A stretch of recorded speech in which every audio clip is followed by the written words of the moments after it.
excuse me, perfect execution! The wombo combo at its finest right there. He's going for the annihilation. He gets the annihilation, and Bad Monkey Gaming maybe just did it right there.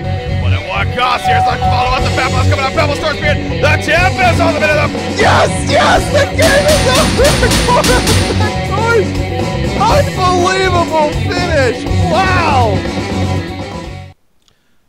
All right, welcome back, ladies and gentlemen, boys and girls, to Honcast here, as we got our winner bracket finals matchup coming at you, cycle number 6, of course, of what is Hon Tour Season 3. And yes, we are live. Sync Esports versus Willowkeeper here in a best out of 3 winner. We'll move on to the grand finals. They'll be coming from the winners bracket. You know, yada yada, the usual. These two teams, they've played against each other plenty of times now in what is season number 3. For the most part, in fact, every series at least, Sync has come out on top. So Tree's still looking for their first series victory. But, you know, it seems like things nowadays that could very possibly happen. And I'm expecting a hell of a fight at the very least. Welcome back, Mini Maga here. Mini, what about you? What would you give or Willowkeeper's chances even? I don't know, man. This is so hard. 40%. I'd say 40%. 40%. All right, it's up there. It's almost a 50-50, but 40%. But they got Blacksmith, so that probably increases the chances quite a bit, I'm sure. 100% now, guaranteed. Absolute victory. I do actually like this Blacksmith pick though. Because normally Tree likes to pick up Behemoth, but seeing as they're going against a Dr. Repulsor, Behemoth could probably do a lot counter work than it would probably do benefit, because obviously Dr. Repulsor can sort of fly over it, and one bad Behemoth wall can sort of spell disaster. But also Blacksmith, he has the sort of the chance to have increased or higher stun duration than a Behemoth anyway. Like Behemoth is only 1.75, but if he gets lucky with the fireballs, he can do like a 3 or 4.5 second stun as a Dr. Repulsor, which is just so much more useful than the Behemoth. So it's pretty why we see the Blacksmith here instead of the Behemoth, even though Tree do love themselves some Behemoth. But yeah, and there's the first pick Glacius though, Breaky. That's what I mentioned in the last series, and Tree, man, they love themselves some Glacius. Yeah. They absolutely do, and again, especially against the likes of Sync Esports that they're going up against, the fact that they first pick up there, it really does show you they like that pickup. The initial bans, by the way, it was Ophelia, Cthulhu Fought, Parasite, and Swiftblade coming out there. Again, nothing too surprising amongst those bans. The next tier of bans is turning out to be Solstice, Clanks, Legionnaire, Soulstealer, and now one more ban on either side. You do see the head-to-head matchup. Sync is currently 10-2. Against Willowkeeper here. Again, they haven't dropped a series yet either, so I believe they played now 4 or 5 times maybe. I think that would add up to 5 times, yeah. Series that they've played at this point, so Willowkeeper looking for their first series victory here over Sync, and what a time it would be. What a cycle number 6, but definitely going to be a lot of effort to put into it. But yeah, seeing the Blacksmith pick, always fantastic, and they have been running that recently. It really is also fun, you know, kind of seeing this a completely different game from one series to the next. How Nelson and Reason, you know, I don't know, it's just their lineups were definitely completely different than what we're seeing here, basically. As far as very active lineups here coming out between these two teams. So, in fact, I wouldn't be surprised if these two teams are up there as far as kills per minute. Oh yeah, definitely. I think so. Man, I'm really surprised that Sonya banned out the Alonia. Not because Alonia is like a crap hero, but I mean, Tree love themselves for Alonia. They always pick it. But that being said, like you would have had Glacius, Pharaoh, Blacksmith, and an Alonia. Like that seems to be like very, very lacking late game potential to me. And I'm surprised in Sonya. But I mean, guess obviously he was scared of it, but I'm surprised he banned out. Because I mean, if they picked up Alonia as well, they would have been completely countered if like Sync picked up like, a stronger head on Dr. Repulsor. So I thought you might be able to let Alonia slip through, almost bait Tree into picking it, but nonetheless, bans out here. What about something like an Oogie here for Tree? I feel like it has pretty good synergy with this lineup and could be a carry to finish things off. It's something that Tree don't run though. Like they think they've played it before, but they don't play it a lot. I think. But I guess it could work. Like, I mean, they have the ability to sort of take it to the jungle, you know, level 5, level 7, because if, you know, whether they go like max the Tarquake or the Conflagrate, something that's very, very important for Tree is that they need to have a carry that can farm the jungle early on because they don't run a jungler, and they want to have an impact in terms of, you know, keeping up with the golden experience. That's why they run like the Alonia or the Dr. Repulsor or whatever kind of carry heroes that can farm the jungle early on. Yeah. Warbeast coming out here for Sync Esports. Not now. I won. Is that going to be a Suicide War Beast here? I guess it probably will be, yeah. In the hands of Keizu, but... Whoa! Going back old school Tree here. Yeah, I've said this before. Really one of the first times we saw Tree on the scene. Wow. One of the... Yeah.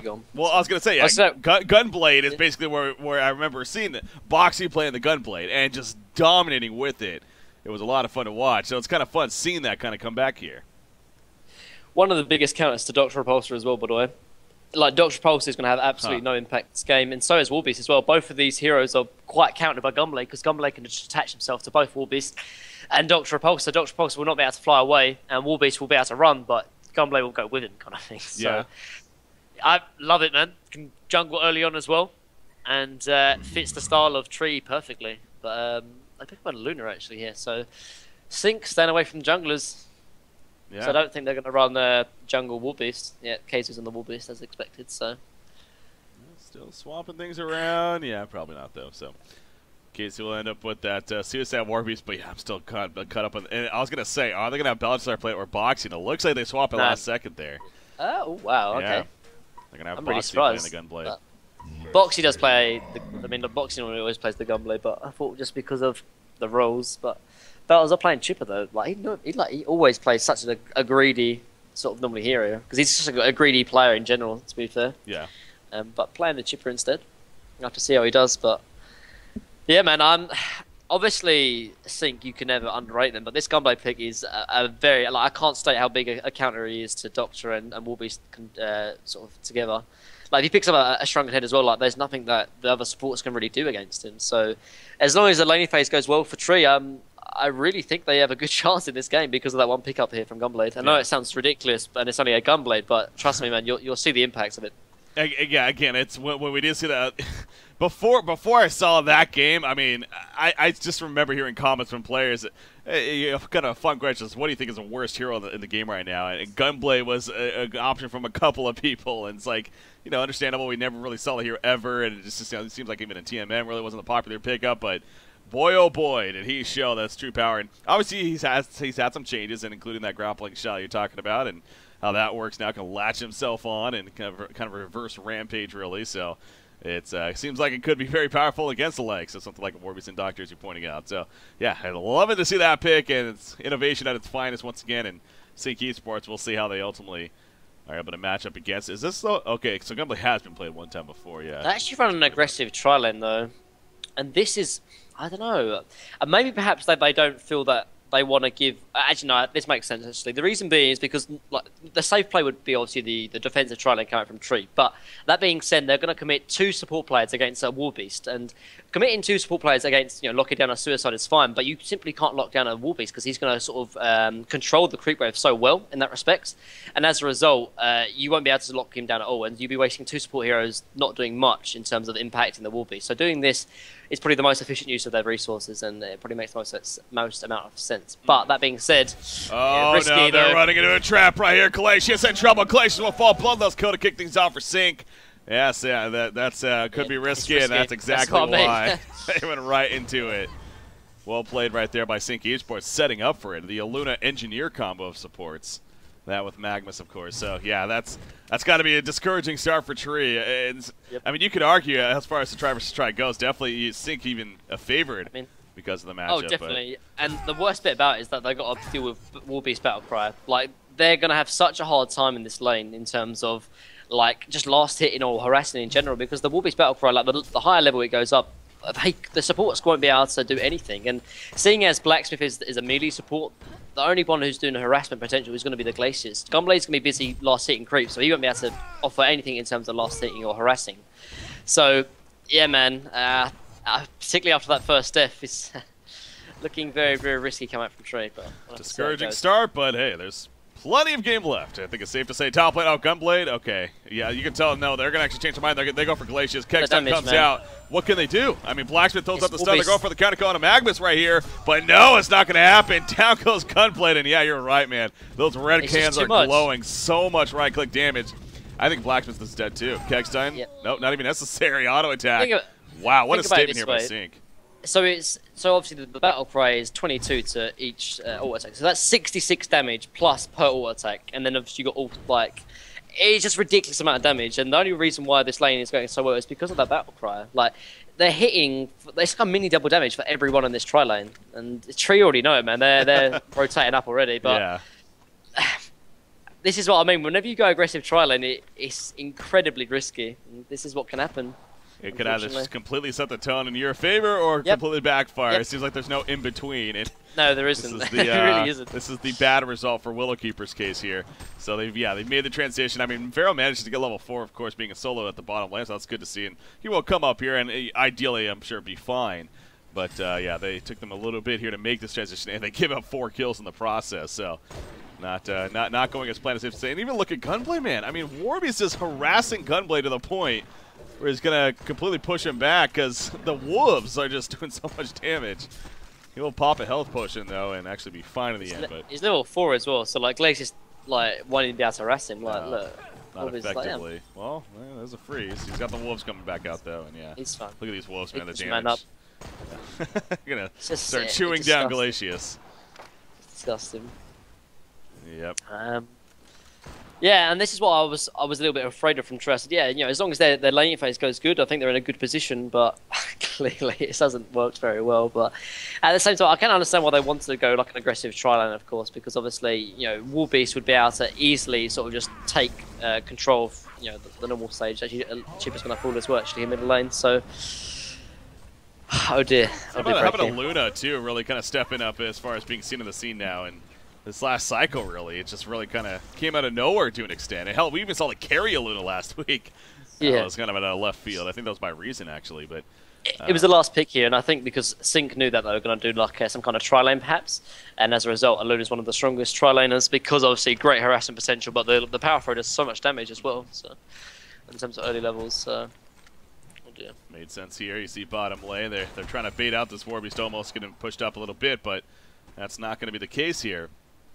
So Blacksmith is still level 1 with Glacius. That's kind of the biggest thing right now, if anything, for Willowkeeper. The fact that they have 2 supports that are both still level 1.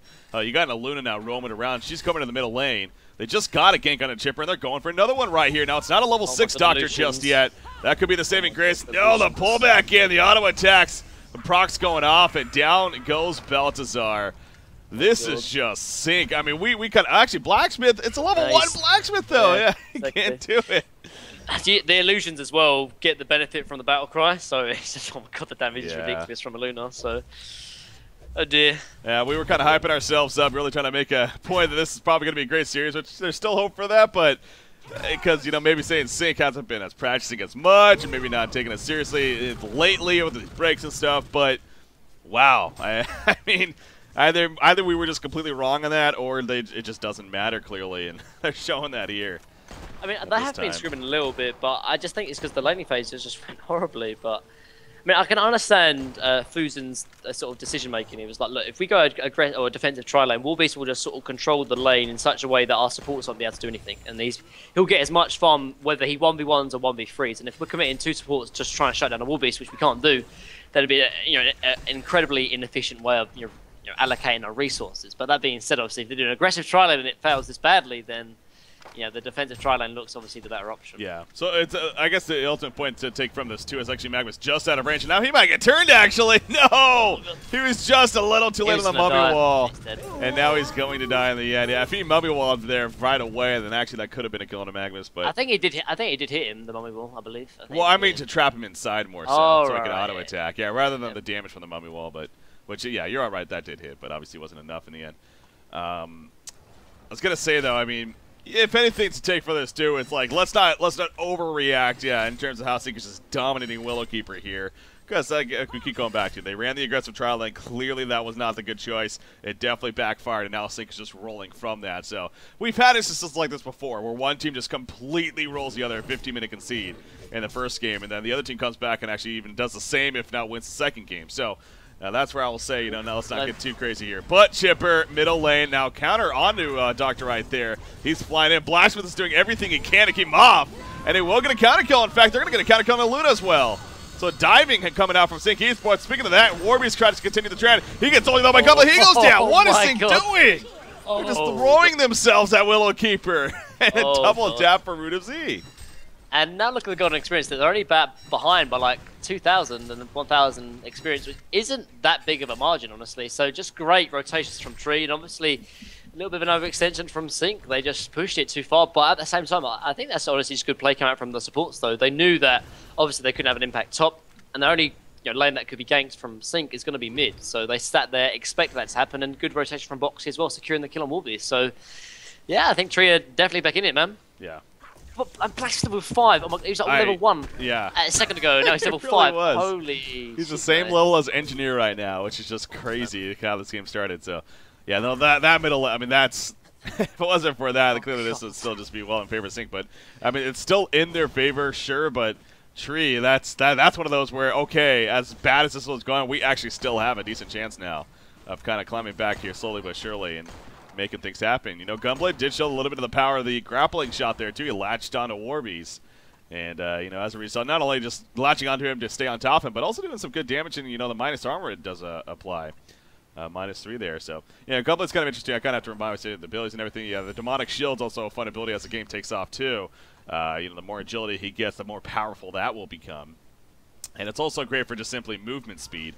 You're talking about 8 seconds of 80 movement speed at an 18-second cooldown. It's only 10 seconds in between. Yeah, bottom lane, they tried to jump a Luna, but it was just a little bit off in the angle, and Zlapt is going to be fine. He has this Ghost Marcher's power supply here early on for secondary support. Zlapt, he's 4-1-3, so that makes sense. Middle lane, red power throw coming in, and for Gunblade's, oh, it just misses, actually, but it doesn't matter, as Insaniac gets credit for the kill right there on a chipper, so. Yeah, I think Fusen and Rooten almost need to sit Balthazar mid because he's so easy to gank. Particularly, like, he has no escape mechanism, but with Dr. Repulsor in the mix as well, like, it's such an easy kill. I mean, they did obviously rotate down bottom to try and get the kill onto a Luna, but that's not the case. I mean, I like what Sync have done, though. They've rotated the Luna down bottom and put Keizu into the jungle. Just an efficient way of utilizing the resources. Get Keizu's, his levels in the lane and then rotate over and then just, try and, soak as much experience up in the bottom lane. So they're just being very efficient in terms of their XP and gold control. Yeah. You got Dr. Pulse, you got the Grave Locket just finished on top of the power supply.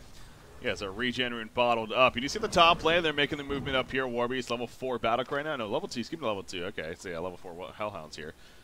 Coming out, pushing the top lane a little bit. Magnus being played by Mickey, of course. Also remaining to be here. Pharaoh's here, Wrath of the Pharaoh in 3 seconds. That's not going to happen, though. It looks like Blacksmith's also nearby as that Eld's Rod, but not going to get the best opportunity, at least currently, to use it. At this time, you see Magnus kind of poking back in. But even if he does get kind of caught here, he has a Lava Surge, of course, to get away. So not worth the using the big initiation. Middle lane, Chipper, actually. I'm guessing those chainsaws were to farm the creep wave there. Yeah, I kind of got there late. But, yeah, that's probably what it was, just quickly cleaning up the creep wave, getting the 10-minute rune. And, again, it's a fairly short cooldown, only 60 seconds at all levels, right? No, it actually goes on at 45 seconds, so 65 actually right now. But so down to 45 seconds, yeah. So it can be used as an effective pushing tool or just simply to help you farm out a little bit. That's what Balthazar is going for there. And only 235 gold per minute, so needs the farm where he can get it. Boxy, though, on Gunblade. It's now 320 gold per minute right here. So he's definitely recovered somewhat. He's actually second highest in the game behind that Magnus, who's managing to be up there. Here comes that Veldrock coming out, though. Engineer. Get the angle right here. Well, he's trying to, but yeah, there as well. He's ready. He's ready to go in. And, yeah, no chainsaws from Chipper either, although they are coming up here. So, oh, it's so close, man. It's so close. They can barely not know. Now they can see him. Or he became exposed at least. Doctor, oh, he uses the invis. There's the energy field on to Pharaoh right there. In comes a rocket barrage, so Engineer chopping. The chainsaws that will finish him off, put at one cost there. Pharaoh ends up going down, and now Dr. Pulsar coming back in. Here comes Warbeast as well as Magnus. Chipper gets caught out. He puts a Tartos down, but that's not going to do much. He eventually gets picked off. The chase is still happening as they catch Blacksmith now, but the turn, just like earlier, Warbeast realizing, okay, don't want to have that happen again. Eruption comes out there from Magnus as Gunblade pours in. Gunblade going to fall right off the mat. Beautiful timing from Mickey right there, channeling the Eruption, and Boxy also just not realizing it, and he ends up dying. So it really wasn't overall too bad until that happened, especially as they pick off Gunblade. So well played by Sync there, and kind of hanging around the middle lane now as well. Yeah, just the portal key on Magnus really, oh my god. Tree. Oh, geez, yep. Zlap gets credit right there with the power throw. Oh, no, that wasn't a power throw. That's just auto attack. That was just auto attack. He does so much damage with the battle grab, man. I catch Magnus, though. He has a steam bath, a quick distorant right there. Will he have enough for a stun coming up? I don't think so. Yeah, oh, no, he does. Oh, the power supply charges, but it doesn't matter. He doesn't have falling. Can they at least kind of kill Pharaoh? No, they can't, at least for now. Chipper chasing now. He's got another rocket chainsaw. He misses the rocket, though, but the auto attack uphill. It does land, but now Chipper, once again, in trouble. He does go down. Dr. Pulsar chasing. He ends up picking up the kill on Pharaoh, and Sync will gladly take these exchanges right here at this point of the game, especially, as they're continuing to do so. Now, 12.5 minutes in, nearly 7,000 gold and experience needed for Sync, so it's fun to see Tree kind of making a little bit of a comeback there with that middle fight that happened, a little bit of overextension from Sync, but clearly kind of fixing it up a little bit, and now that's a free push middle lane. Doctor, no. Definitely going to be fine. Oh, if you're Tree here, this lineup really just screams almost like we needed to be very aggressive early on and have that hero kill lead. They ain't anywhere close to that, so are they in a lot of trouble here, you think? Well, I mean, I think they're in a bad situation, but I mean, they still have ways to get back into this game. They've got Pharaoh, obviously, Breath of the Pharaoh in terms of gank potential, and Chipper can give them a lot of kills. But I think the fact of the matter is, it's going to rely on Sync to make these misplays, like they did in the middle lane. Like, it's going to rely on them to sort of give Tree a way back into the game, because if Sync don't slip up in any way, I don't think Tree can win these team fights because they're already so far ahead at such an early lead. The team fight potential is already there for Sync, and Tree don't have the items to really sort of counter it, honestly. Portal kill already on Magnus, and the hero it's too strong in these team fights until Tree have ways of dealing with it, which they're just too farmed, or too underfarmed, sorry, to have an impact. He's actually only played secondary support 3 times now.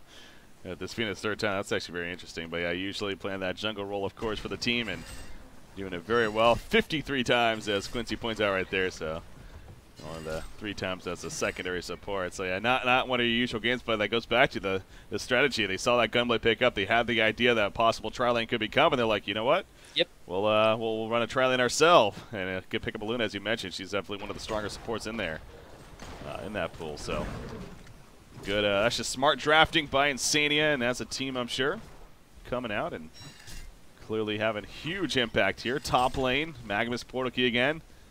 He's okay. Chipper's going to fall back a little bit before. No focus buffer just yet. Again, he's level 9, so choosing to max out the tar quick as well as the rockets, of course. But at least we'll start getting the focus buffer now, I'd be guessing. Magnus, it looks like he also, unless I'm mistaken, yeah, he definitely put points in the stats, I believe, too. Anyways, bottom lane yet. Warbeast gets caught twice. This time the Mummy Walls go up. He can't get out of those. This is what helps make Pharaoh a very good counter to a Warbeast. And failed draw. Blacksmith, well played. Yep, he pops it and gets away. Oh, that's not good, though. That was well played. Power throw misses right there. But it's definitely not over. Sync wants to make more happen. Tree's kind of spawned back up right there. Chipper going in. Again, he has that failed rot. He's still not exposed. Gonna be fine. It's so close. Risky. As soon as he auto attacks here. Oh, jeez. I mean, they know, though, that something's still up. But this is a bad spot, though. Yeah, there's going to be 4 players here. Chipper all of a sudden. It's almost as if Sync had the build rot there. It came out of nowhere. And down goes Baltazar. So he's just playing a little antsy there, trying to figure out what was going on. And before you know it, he gets jumped. Great patience there by Sync Esports. And now they're going to push the bottom. Astrolabe nearly finished by Slap. So, hey, he's playing secondary support, but he's doing the same build as he would. He's got it now, and that's going to be such a big impact in these team fights, honestly. Like, just with, like, normally you see obviously the Astrolabe on, like, Ophelia, for example, but for a secondary support to have this much farm, it's almost as similar as a jungler in that respect. Got a lot of farm, and an Astrolabe is going to be so impactful. There's a lot of AoE from Tree, so it's going to be really useful. Top lane, you see Gunblade's at least going to be able to scare off Warbeast right there to deny the tower ultimately, but it's kind of one of those small victories in what's overall just a very, very big time losing battle. All right, there we go. A little bit of an update from Quincy. Dawn beating Coolio. That's the name, Coolio? Oh, no, Coolio. Yeah, Coolio. It's with an I. Oh, that is an I? Okay. Yeah, Coolio. yeah. Nice. Quincy just misspelled it. Dawn defeating Coolio in the Gold Winners Bracket Finals and returning to Diamond. So yeah, Dawn Probusk is still on the team and coming back 17-0-13. 13 Chipper. Oh, the carry is definitely real for Probusk. Okay. So that means the losers bracket final is going to be Coolio versus well, I don't know yet, but it's confirmation on that. One of those two teams will still be joining Diamond. Anyways, Blacksmith, he gets caught bottom lane, and he ends up falling right there. Just pushed out a little bit too far by himself. And this is what can happen though when you go like a dual support versus dual support. Like laning phase is so important because like you compare obviously the Luna and Engineer compared to sort of like the Blacksmith Glacius. Like you're just doing so much more work on it. So Astrolabe now on Luna, obviously Steam Boots and Vestments on Engineer, and it does make a big difference. Just having like the extra maybe 500, 600 gold can make a big difference compared to just the team fights in general. So. War Beast. As soon as he feels any kind of danger, he just pops that ultimate and runs away. Again, like we saw earlier, you know, we were talking about a lot about Gunblade, but yeah, Pharaoh considered a very powerful hero against War Beast, and Mummy Walls for that exact reason. He can also jump in with that ultimate to get there, of course. So KZ does need to be careful about that. Not as safe as he would be in most games, but still he gets away right there. His farm overall very good, 312 gold per minute for this early on in the game. Magnus, though, continues to do his thing, Mickey. Again, locking down the Mickey is a very powerful strategy against Sync, and clearly that is not happening here for Willowkeeper, as he is proving to be the top farmer in the game once again. Got already the good Portkey tablet combo. But trying to be patient enough to set up something at the bottom, but I think Pharaoh's going to fall back before he gives him that great opportunity there, yeah. Middle lane, what's this? Doctor flying around, finds Gunblade. Oh, he auto-attacked the creep wave, actually. That was a little bit awkward, a mistake. And actually, Dr. Repulsor, he's going to turn. Yes, he will. Now, Luna's also in trouble. Gunblade pursuing with the assistance. Oh, dear. Blacksmith. Oh, eruption. Big eruption from Magnus. Yep, they get the one kill onto Pharaoh. Energy field comes out. Now, actually, good job by initially by Tree not kind of diving into that as much as they could have. And that actually saved them somewhat. They do end up killing NG and Doctor. They may still get more. Magnus on the run. He's got a stun up in 7 more seconds. The auto attack's still happening. I think they're going to get Magnus, yep. And maybe even a Luna, honestly. I mean, she doesn't have much more of a getaway here. She's going to, or she's already used Deja Vu, actually. There's the TP, maybe a rocket in the face. Yo! Oh. I thought that hit, but no, just a little too fast on the TP. All right, so yeah. But in the meantime, though, K2 does take the T2 bottom, though. Doing a lot of good split push here. Like, Tree can't really, they can't, like, if they want to really commit to the War Beast, they need at least 2, maybe 3 heroes to commit to, but at the same time, they can't commit those kind of heroes if they're going to try and team fight with Sync. So, just good map rotations from Sync, really stretching Tree far. Yeah, it's, again, just good job, you know, presence of mind more so even as KZ is figuring, you know what, not much help, I'm going to be at the bottom lane anyway, so I'll let us make a tower kill top happen and be satisfied with that. And hey, Ninja some Ancients in the process as well. As they take a couple at least right there. Pharaoh comes in, we'll start boxing them out, but a little bit of damage already done, and that's just fine for Sync Esports, now up to 11,000 gold lead. Gunblade does pick up the Firebrand, and again, it's a good synergy with that, just stacking that agility as much as possible, especially with this demonic shield here. It will increase the amount of damage it absorbs. So, makes him even that much more tanky. Does agility synergize with anything else in this guy? No, that is just the W, right? Yeah. Other stuff is for it's physical damage. Base damage is from his lethal range. Yeah, okay, that's right. So nothing to do with the agility gain necessarily there, but they catch actually Engineer in the process here with the Mummy Walls going up, but Energy Field also put down a counter. Engineer, he's going to barely live. He will live. The Astrolabe heal big enough. Saves the day, and now the chase happening from Sync Esports. Mickey catches Root of Z right there. Blacksmith going to fall. 3 seconds under the Glaciers from Luna. She too will go down. And now Chipper and Gunblade all of a sudden all alone. So Sync Esports, another huge fight for them. And yeah, this is going to be an easy Kongor. No chance to stop this. Yep. Abyssal on War Beasts, very, very easy. There's nothing that Tree can do, obviously. 3 down, even if all 5 were up, I don't know if they could even contest it, honestly. They're so far behind in terms of golden experience. Yeah. Got, that's going to be a token of life, but, well, I don't know. Who do you put it on here? War Beast or Doctor, you think? Nah, it's going to be Doctor, without a doubt. Yeah. I just think the hero is just too strong. Like, normally Docs would be the one in the team fights anyway. Like, if Keizu dies split pushing, then it's not a big deal. If Doctor dies in team fight, it could be a big deal kind of thing. Whereas like a respawn on Doctor in team fight can be game changing. But Gunblade, he pops a demonic shield. He's going to be jumped up. The eruption goes off. He will stop Magnus, however. And now Magnus dropping. You see the damage potential at Gunblade. He's going to go for the TP, realizing no more stuns. And yeah, he will get out. Beautiful turn from Boxy right there. And I think Magnus even I think that honestly might have been a case of Mickey not really understanding the Gunblade hero to its fullest extent. Yeah. Because that ultimate is a mini-stun. And that showed right there, so well played by Boxy to get the turn and get out of there.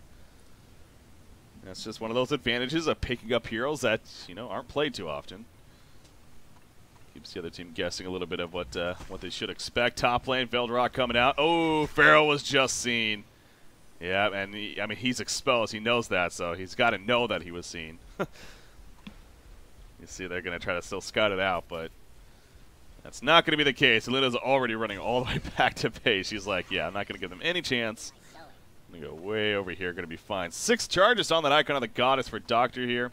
It's a very good start for him indeed. 22.5 minutes in. Happy to have that, I'm sure. Magnus middle lane. He's going to be fine. Just farming it up a little bit more. He's got the Shrunken Head very close to being finished. Or on the way at least. So for Gunblade, are we looking at, you know, just, again, like a Geometer's Bane here? Nothing out of the question? Or Yeah, I mean, I think it will go Geo's Bane and make some most amount of sense. Actually, top lane. Yeah, catching a Pharaoh. Easy kill. Middle lane, more catches happening. Chipper, he gets caught out. Double stun between Engineer and Magnus. Classic combo there. The energy field, that was a great placement. There was nothing Chipper could do right there. Just all the lockdown from those 2 heroes. Warby's kind of chasing off the rest as well. And, again, so back-to-back kills happening for Sync. The lead just continues, man. Shrunken Head on Warby's now. Ouch. Oh, God. That's so early as well. Yeah, I mean, this could even be the death push here as well. Chipper and Pharaoh are down. They're going to take this tier 2. They might even push on with a token on Doctor as well. Yeah. There's nothing really stopping them. They still have they're facing like a Magmus or a Behemoth, so they don't have the greatest base defense from Tree either, so got nothing really to be afraid of, but they're going to back off though. Play it safe, I guess. 2-2 tower bottom is still available. Here comes the Veiled Rot though.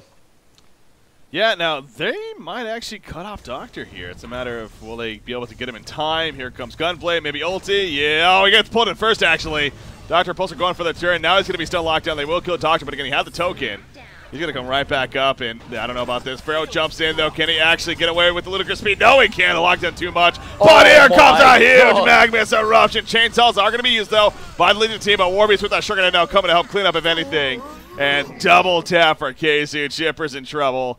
Yeah, Magnus, a huge eruption, and that's what started all that. Hat trick for KZU. 4-man stun into eruption. Oh, my God. Yeah, they invested quite a lot to just take out that Doctor. And on top of it being all clumped up, and Magnus is like, thank you very much. That's going to be Rex, I think. It's most likely the game as well, but Tree. Yeah. Yep, there's the game. Yeah, I was going to say. They're probably just talking over thinking about it, but. Yep. That's game number 1. God. Yeah, and I mean, there's not much to talk about, honestly. It was just the laning phase went so bad for Tree, and I guess like they learned the lesson, but you can't try lane against a War Beast, man. Or well, you can't try lane against when the other team has a War Beast, specifically. Yeah. Too strong. Usually doesn't work out. And that's the thing, though. Even if there wasn't a War Beast, it's like looking at the match, if you'd even feel like you would still give the advantage to Sinky, of course, because of the stun rotation.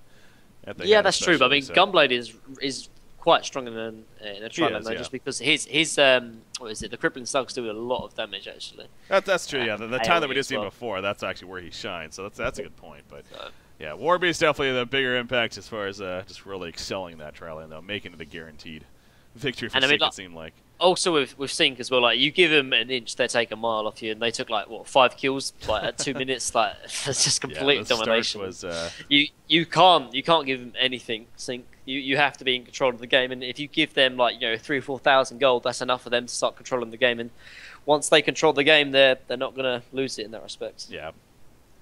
Well, congratulations, Sync, taking the game 1, and even though it lasted about 25 minutes, that could have easily been a 15-minute concede the way that was going, and Tree just simply trying to fight it out, but wasn't to be. So, as I was stating, though, it's one of those cases. It's we've seen it before. We're 1-2.